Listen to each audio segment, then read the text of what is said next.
আসসালামু আলাইকুম। মাননীয় স্পিকার, আপনাকে ধন্যবাদ। আজকে আমি মহান আল্লাহর দরবারে শুকরিয়া আদায় করি এবং আমার প্রিয় পটুয়াখালী ১১২ বাউফল ২ আসনের যারা নির্যাতন, নির্মম এবং হামলা মামলার শিকার হয়েও ভয়কে জয় করে ন্যায় এবং ইনসাফের প্রতীকে ভোট দিয়ে তারা আমাকে বিজয় করে এখানে কথা বলার সুযোগ করে দিয়েছে। মাননীয় স্পিকার, আপনি জানেন আজকে আমরা যখন এখানে দাঁড়িয়ে কথা বলি তখন আমাদেরকে এটা ভাবতে হচ্ছে যে আমরা কথা বলতে গিয়ে আবার বিগত ১৭ বছরের কোনো একটা বৈষম্যের মধ্যে পড়ে যাচ্ছি কিনা।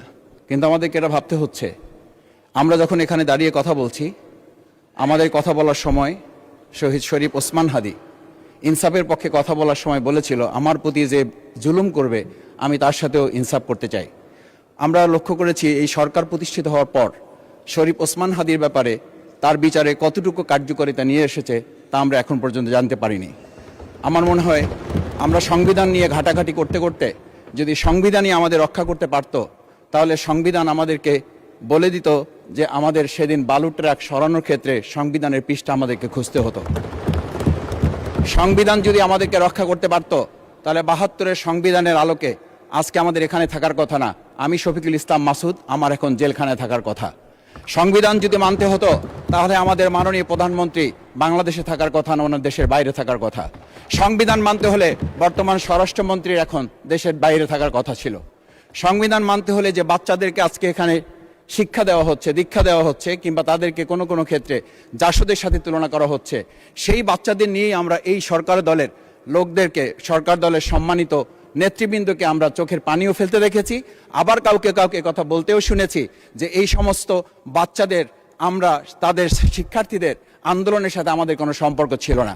আমরা খুব লজ্জিত হই মাননীয় স্পিকার, আমাদের এই বর্তমান সময়ে আমরা যদি এটা খেয়াল করি যে আমাদের বাংলাদেশের এই বর্তমান প্রেক্ষাপটটা নতুন করে এখন যে গণভোটের যে আজকে ন্যায্যতা অন্যায্যতা, সাংবিধানিক পৃষ্ঠা, লাইন, অক্ষর, দাড়িকমা আমাদেরকে শেখানোর চেষ্টা করা হচ্ছে, যদি সেটা হতো তাহলে বাংলাদেশ জাতীয়তাবাদী দলের সম্মানিত মহাসচিব তিনি কয়েক হাজার পুলিশের বেষ্টনীর মাঝখানে একা একটা মোবাইল নিয়ে তাকে আমরা দাঁড়িয়ে থাকতে দেখেছি, তখন সংবিধান আমাদেরকে রক্ষা করতে পারে নাই। মাননীয় স্পিকার, আমি ৩৫০ মামলা নিয়ে ৭ মাসের ব্যবধানে, আপনিও আমার ২-১টা মামলাতে আপনি আমাকে সহযোগিতা করেছেন, সেটা এই সুযোগে ধন্যবাদ জানাতে চাই। আমার ৩৫০ মামলা জামিন করতে ৭ মাস সময় লেগেছে, আমার বের হতে সময় লেগেছে ৪.৫ বছর। আমি সেই ৪.৫ বছরে ৩বার রিয়ারেস্ট হয়ে ২বার গুম হয়েছি। আমি তখন ডিজিএফআই, এনএসআই, ডিবিএসবির কাছে জানতে চেয়েছিলাম, আমার সামনে দিয়ে বড় বড় নেতারা বের হয়ে যাচ্ছে, আমার অপরাধটা কি? তখন বলেছিল তারা হুমকি না, হুমকি হচ্ছেন আপনারা। আমাদেরকে যখন শেখ হাসিনার শেষ সরকার নিষিদ্ধ করেছিল, তখন তারা ১৪ দল মিটিং করে বলেছিল এই জামাত শিবিরই হচ্ছে সবচেয়ে বড় সমস্যা, তাদেরকে নিষিদ্ধ করলে এই আন্দোলন থেমে যাবে। আজ একটা কথা পরিষ্কার বলতে চাই, এই গণবিপ্লব নিয়ে আমাদের মাথা ব্যথার মূল কারণ হচ্ছে এখানেই। শেখ হাসিনা আমাদেরকে যথার্থ টার্গেটটা করেছিল, সেই টার্গেটের মূল লক্ষ্য ছিলাম আমরা। আমাদেরকে বলা হয়েছিল একটা গুলি করলে একটা সরে, বাকিগুলো লড়ে না, সেই লড়ে না লোকগুলো ছিলাম আমরা মাননীয় স্পিকার। যার কারণে আমাদেরকে তারা ভয় পায়। আমরা এখন বর্তমান সময় ভিডিও দেখতে পাই যেই শেখ হাসিনা বাইরে থেকে বলেছিল আমরা এই দলকে ভোট দিতে বললাম, আর সেই দল আমাদের সাথে আবার বিশ্বাসঘাতকতা করেছে। আমরা সেই শেখ হাসিনার বক্তব্য শোনার পর আমরা কাউকে আজকে এখানে বলতে শুনি নাই শেখ হাসিনার ওই বক্তব্য সঠিক নয়। এই মানুষ প্রতারিত হয়েছে, বেইমানি করা হয়েছে। আবার যদি গণভোট, জুলাই সনদ নিয়ে এই জাতির সাথে প্রতারণা করা হয়, তাহলে মূল্য দিতে হবে শুধু নয়, আবার আমাদেরকে ১৭ বছরের সেই জেল জুলুম, নিপীড়ন, গুম খুনের জায়গায় আমাদেরকে ফিরে যেতে হবে। আমি মনে করি পরিষ্কার বক্তব্য, গণভোটের প্রতি সমর্থন না জানিয়ে জুলাই সনদকে যদি আজকে ইগনোর করা হয়, তাহলে আমাদেরকে কিন্তু আবার সেই গুম খুনের আয়নাঘরের দিকে আমাদেরকে ধাবিত করা হবে।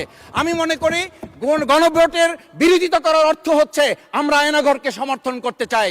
গণভোটের বিরোধিতা করা মানে হচ্ছে ৭০% মানুষকে আমরা অন্যায্যভাবে তাদেরকে আবার ধিক্কার জানাতে চাই। আমি এখানে স্পষ্ট বলতে চাই, আপনারা যেমন ৫১% সমর্থন নিয়েছেন, ৭০% প্রায় জনগণ কিন্তু গণবিপ্লবের, গণভোটের পক্ষে তারা রায় দিয়েছে। আপনাদের চেয়ে সেই ৫১%-এর তুলনায় সেই ৭০% প্রায় গণভোটকে যদি আপনারা ইগনোর করেন, তাহলে আমি বলবো আমার বাউফল, আমার পটুয়াখালী শুধু নয়, গোটা বাংলাদেশ আবার জেগে উঠে গণভোটকে তারা কার্যকর করতে। স্পিকার, আমি পরিষ্কার এইটা কথাটা এই জন্য বলছি, আজকে সংবিধানের লাইন ধরে ধরে যদি আমাদেরকে এই কথা জানতে হতো, তাহলে আমাদের নেতৃবৃন্দকে ফাঁসির মঞ্চে যেতে হতো না। আমার মতো ছোট মানুষের কাছে সে সময় ডিজিএফআইয়ের কাছে প্রস্তাব এসেছিল, আপনারা কি চান, মন্ত্রিত্ব চান, দেশ পরিচালনা চান, সবকিছু দেওয়া হবে, শুধু শেখ হাসিনার নীতিতে আপনারা আসেন। সেই নীতি তো ছিল ৭২-এর সংবিধান, সেই নীতি নিয়ে আজকে কেন এখানে এত কথা বলা হচ্ছে? আমরা পরিষ্কার জানি, আমরা যদি সেই ৭২-এর সংবিধানকে ভালোবাসি, তাহলে এখানকার নেতৃবৃন্দ এবং মরহুমা বেগম খালেদা জিয়া নিজে বলেছিল, আমরা সুযোগ পেলে এই সংবিধানকে আমরা ছুঁড়ে ফেলে দেব। সেই সংবিধানের প্রতি আজকে বর্তমান সরকারি দলের কেন এত প্রেম জাগ্রত হয়েছে, এটা বাংলাদেশের মানুষের জানার অধিকার আছে। আমি আমার প্রিয় বাউফলের মানুষের প্রতি ভালোবাসা শ্রদ্ধা জানাই। যেই বাউফলবাসী আমার দাবি আদায়ের জন্য, আমার এলাকার মানুষের অধিকার আদায়ের জন্য এখানে দিয়েছে, আমি সেই অধিকার